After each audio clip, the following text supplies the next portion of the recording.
যে দিনটাই আমি মনে মনে ভেবে রাখি আজকের ব্রাইডের হাতে আমি আমার মতো করে নতুন একটি ডিজাইন চেষ্টা করব, ঠিক সেদিন আমার ব্রাইড আমাকে গুগল অথবা পিন্টারেস্টের একটি ডিজাইন দেখাবে আর বলবে, আপু আমাকে একদম সেম ডিজাইন করে দিন। আসসালামু আলাইকুম।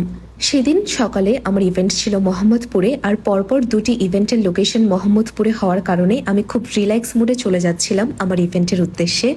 তখন বাজে সকাল 7টা। আমি রওনা দিয়ে দিয়েছিলাম আমার ইভেন্টের উদ্দেশ্যে। আমার সকালের ইভেন্ট ছিল 8টায় আর এরপরের ইভেন্ট ছিল দুপুর 12টায়।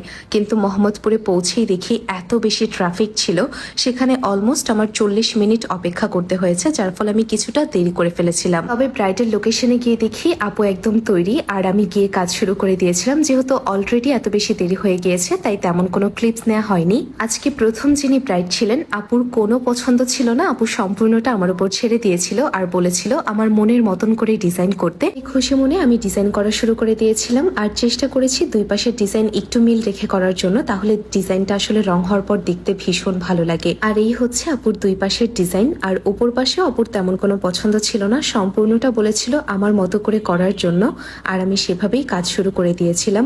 এত বেশি দেরি হয়ে গিয়েছিল, যেহেতু আমার পরবর্তীতে আরো একটা ইভেন্ট আছে, তাই আমি চেষ্টা করছিলাম যতটা দ্রুত সম্ভব কাজ শেষ করে সেখান থেকে রওনা দেওয়ার জন্য। এর মাঝে একটা কথা না বললে না, আমাদের ব্রাইড আপু এবং ব্রাইড আপুর আম্মু দুজন এত বেশি সুইট ছিলেন, এত গল্প করেছি আমরা একসঙ্গে, আমার খুবই ভালো লেগেছে ওনাদের ব্যবহার। আর এই তো এটা হচ্ছে দুই হাতের ওপর পাশের ডিজাইন। কাজ শেষ করে আমি যতটা সম্ভব দ্রুত সেখান থেকে বের হয়ে গিয়েছিলাম, আর ভয় পাচ্ছিলাম আবারও যদি রাস্তায় ট্রাফিক থাকে তাহলে আমার তো ভীষণ দেরি হয়ে যাবে।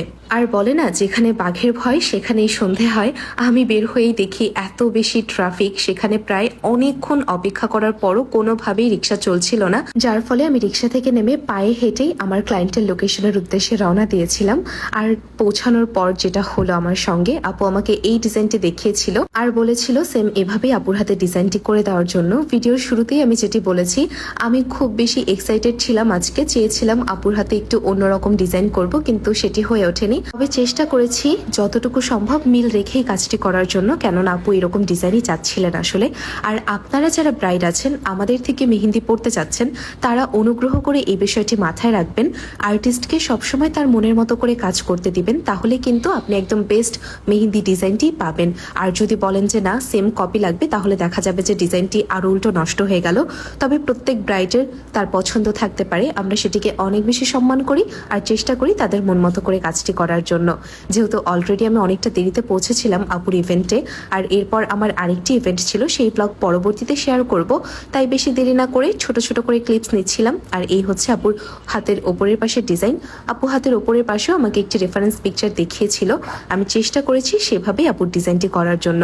তবে কাজ শেষ করার পর ব্রাইড আপু যে আমার কাজ পছন্দ করেছেন, এতেই আমি অনেক বেশি খুশি, আলহামদুলিল্লাহ। আজ সকালে দুজন ব্রাইডের প্যাকেজে ছিল সেমি ব্রাইডাল, যার ফলে খুব দ্রুতই কাজ শেষ হয়ে গিয়েছিল আর চলে যাচ্ছিলাম পরবর্তী ইভেন্টের উদ্দেশ্যে। কেমন হয়েছে আজকের দুটি ডিজাইন সেটি কিন্তু অবশ্যই কমেন্ট করে জানাবেন।